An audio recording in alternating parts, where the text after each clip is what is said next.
আমাদের আশা একদম খোলা আকাশের মতো হয়, উন্মুক্ত।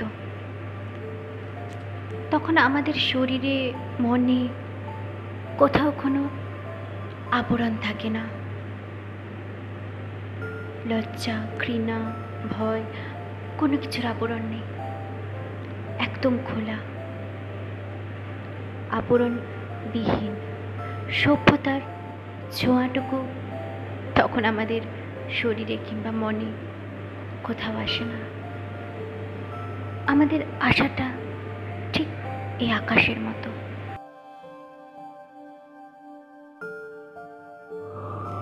সময়ের কাঁধে ভর করে আমরা শিখে যাই কেন হাসতে হবে, কেন কাঁদতে হবে, কেন মুক্তি চাই, কেন মুক্তি চাই।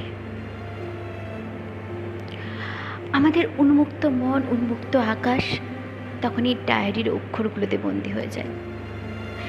একটা ডায়েরির ভাঁজে, একটা ডায়েরির পাতায় পুরো জীবনটা বন্দী, আমাদের জীবনটা বন্দী। আমাদের চারপাশে সব কিছু কিন্তু নিজের তালে চলতে থাকে, ট্রাফিকটা থেমে থাকে না, ঘড়ির কাঁটাও না। আর আমরা আমাদের ওই মনের খোলা বন্ধ সব দিকগুলো নিয়ে এই ঘড়ির সাথে, সময়ের সাথে তাল মিলিয়ে চলি। তারপর কোনো এক দিনের শেষে এসে জানলার ধারে সেই খোলা আকাশটার দিকে তাকিয়ে থাকা, সেই খোলা আকাশটা যেটা নিয়ে আমাদের আগমন।